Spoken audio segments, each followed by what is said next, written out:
Salve galera! O tema do vídeo de hoje é Luta de classes pela memória, o caso do Partido dos Panteras Negras.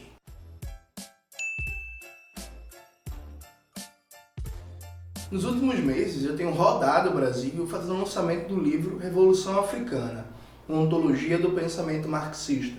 E várias pessoas vêm me perguntando como refutar a falácia muito dita por setores liberais do movimento negro de que o marxismo é ideologia branca, que pessoas negras não devem ser marxistas, que Marx era eurocêntrico, que Marx defendia a escravidão. Essa mentira, muito difundida por um reacionário como Carlos Moore, ou difundida de maneira mais simpática e sutil pelaquela coleção Feminismos Plurais, ela vem inquietando muitos militantes do movimento negro, socialistas, comunistas, que vêm perguntando como refutar essa ideia.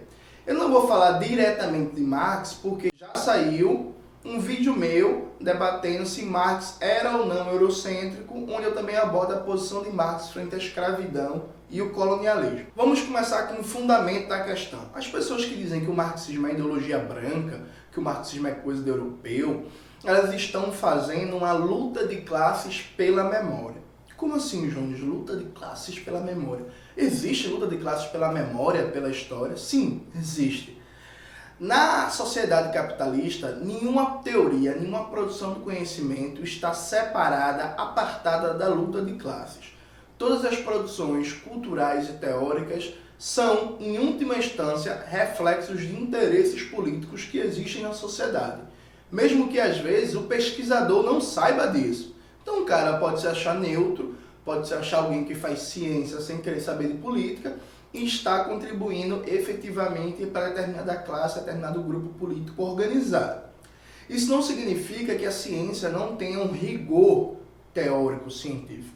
Marx, por exemplo, para escrever o Capital, ele passou mais de 15 anos estudando, leu todos os economistas políticos que existiam desde o nascimento da economia política até o período dele, passou horas e mais horas no Museu Britânico lendo documentos, planilhas, relatórios, balanços de empresa, enfim, fez um trabalho de pesquisa monumental. Para Marx não existia nenhum tipo de oposição entre fazer uma obra política no interesse da classe trabalhadora, porque o marxismo é uma perspectiva teórico-política que declara abertamente o seu compromisso de classe com a emancipação dos explorados e oprimidos, e rigor científico, pesquisa séria.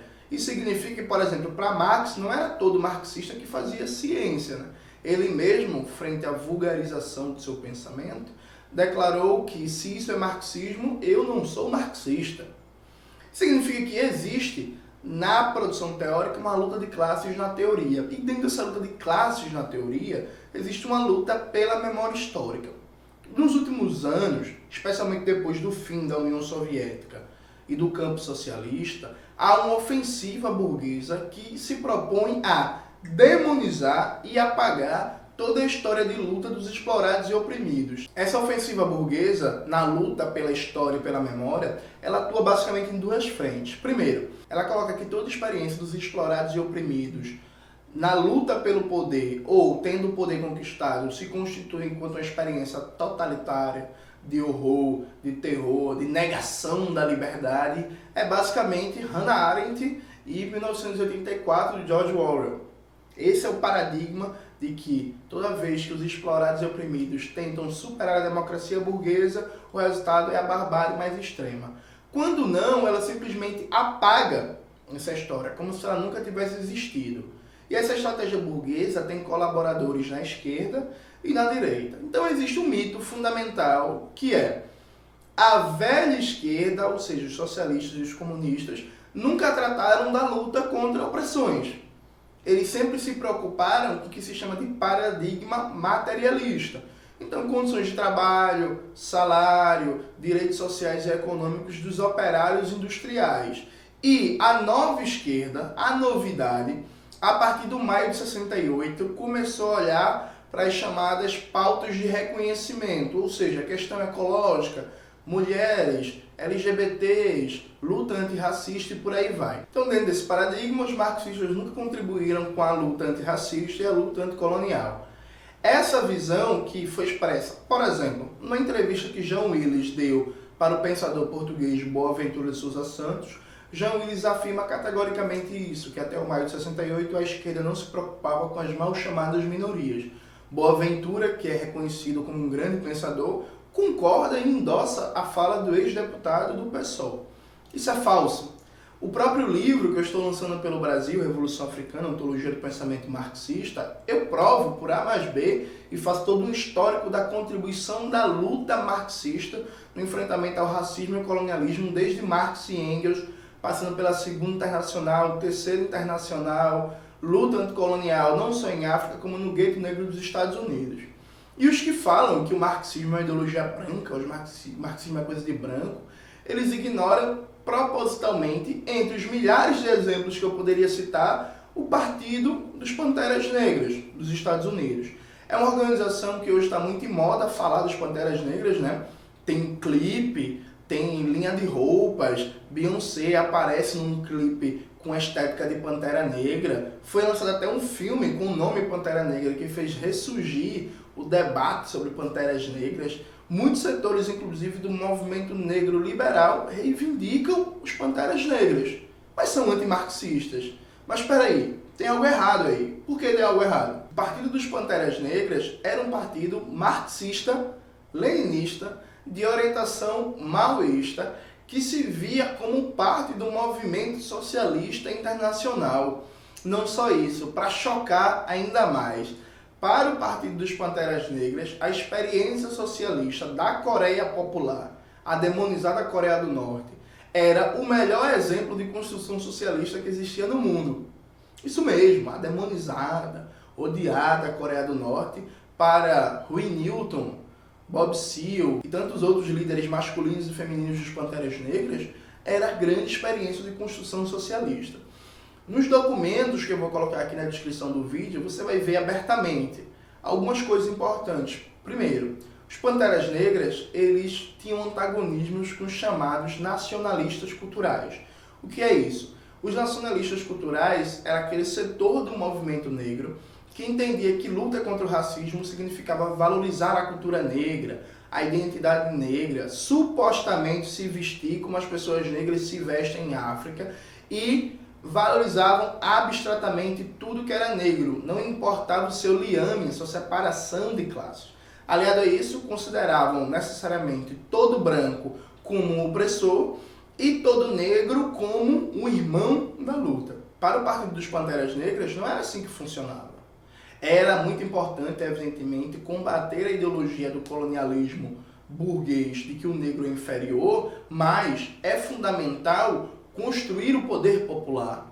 Todo o poder ao povo, era o lema dos Panteras Negras. Organizar o gueto negro contra o que eles consideravam uma política de colonialismo interno do Estado burguês estadunidense, estabelecer uma série de políticas de aliança, entender que existem brancos que são aliados da luta antirracista.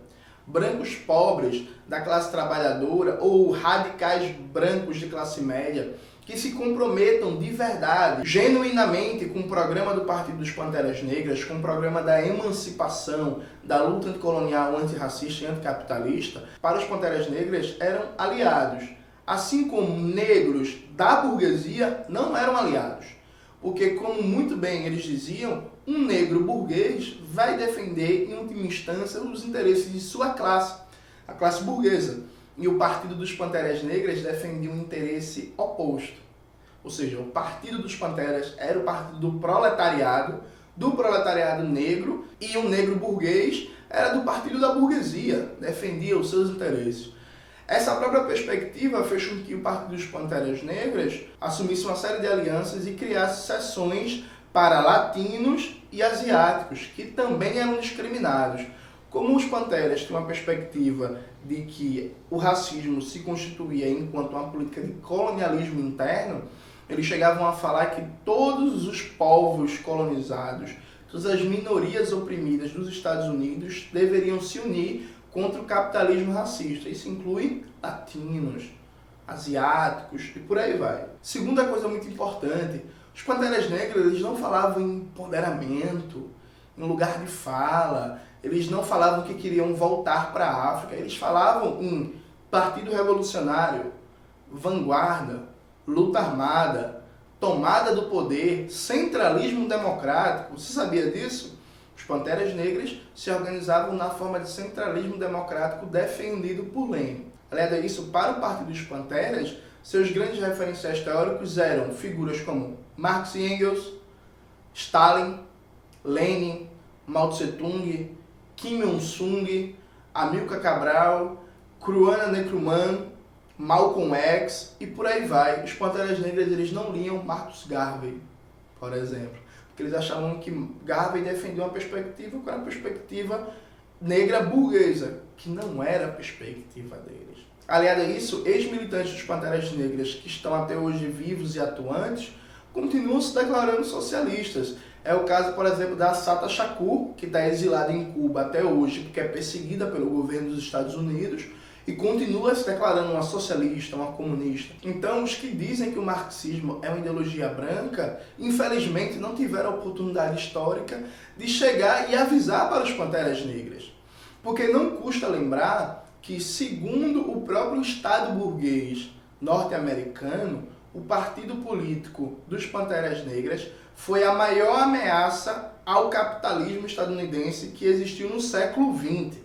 Então, a maior organização de massas revolucionária dos Estados Unidos, a maior ameaça à história do capitalismo nesse país no século XX, era uma organização marxista-leninista de orientação maoísta, com a perspectiva fortemente terceiro-mundista e que se via como parte do campo socialista internacional.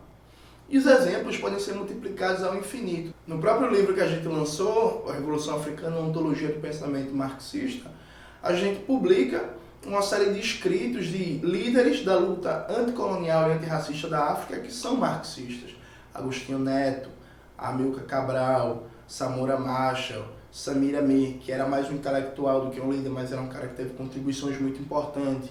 O grande Thomas Sankara, que era comparado a Che Guevara, chegou a ser chamado de Che Negro, e que se afirmava categoricamente como marxista-leninista.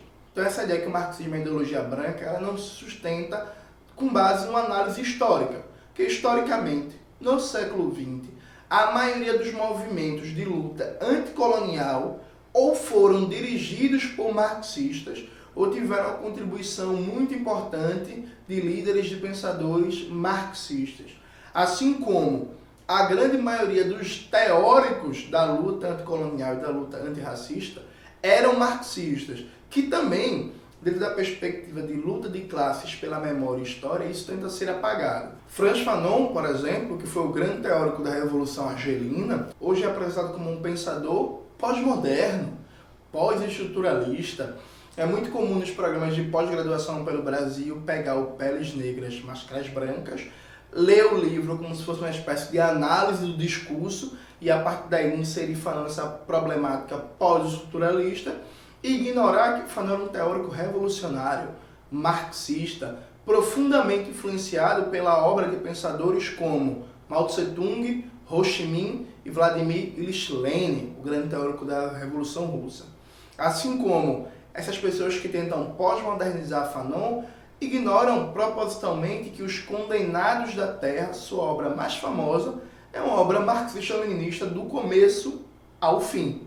Não só marxista-leninista, como tem uma influência muito grande da construção teórica de Mao Tse-tung sobre a chamada linha de massas. Uma leitura atenta do livro vai perceber que Fanon está dialogando com todo esse marxismo periférico que estava na vanguarda do enfrentamento anti-imperialista na sua época. Assim como Sociologia da Revolução ou Em Defesa da Revolução muda de acordo com o ano da publicação e o país, também é um livro em que claramente está colocado o marxismo de Fanon. Emanuel Wallenstein, um grande pensador que infelizmente faleceu recentemente, ele foi amigo pessoal de Fanon, que para ele Fanon era um freudo-marxista, ou seja, Fanon era uma combinação de Freud e Marx. Eu colocaria também Hegel e Lenin. Esses quatro pensadores constituem a base do pensamento fanoniano. Então, dentro dessa luta de classes pela memória e pela história, cabe a nós, marxistas, especialmente nós marxistas negros e negras, nos apropriarmos cada vez mais da nossa história, divulgá-la e combater de frente esses mitos, seja da esquerda, seja da direita, que tenta apagar a contribuição do marxismo na luta antirracista, anticolonial e anti-apartheid. Porque, como diria o grande Walter Benjamin nas teses sobre o conceito de história, nem os mortos estarão seguros se o inimigo continuar vencendo. E o inimigo não tem cessado de vencer. Na luta de classes, a burguesia e seus intelectuais e gerentes da ordem não apenas expropriam a mais-valia dos trabalhadores, o fruto do nosso trabalho. Eles expropriam também, eles roubam a nossa história. Eles não querem que tenhamos domínio do nosso passado de luta, da nossa história. Eles lutam constantemente para mostrar que lutar não é possível, porque nunca aconteceu ou nunca deu certo. Eles querem fazer com que o famoso slogan maoísta rebelar-se é justo seja uma frase sem sentido e sem significado. É nosso papel na luta de classes, nessa batalha pela hegemonia, como diria Gramsci, resgatar a nossa história, defendê-la, propagá-la, sem nenhum tipo de apologia vulgar, como se não tivesse erros, reavaliações a serem feitas, estratégias equivocadas, táticas equivocadas. Não, nós temos que aprender com os erros do passado. Mas para aprender a gente precisa dominar bem esse passado e defendê-lo, porque ele é uma das armas na luta de classes, e uma arma fundamental que nunca pode ser largada. É isso, galera. Espero que vocês tenham gostado do vídeo de hoje. Não esqueçam de se inscrever no canal, curtir, compartilhar. Reforçando que a gente está com parceria com duas editoras independentes de esquerda que fazem um trabalho muito bom, que é a editora Veneta e a Baioneta. Tem um cupom de desconto para quem é fã do canal, para quem acompanha, vai estar aqui na descrição do vídeo. Quero agradecer ao meu amigo Jorge, lá de São Paulo, que me deu essa blusa de presente do Marighella. O Jorge está com um trabalho de estamparia, que eu vou colocar o link aqui no Instagram para todo mundo. Então quem quiser sacar lá, vai estar o link aí na descrição. É isso, até a próxima, tamo junto.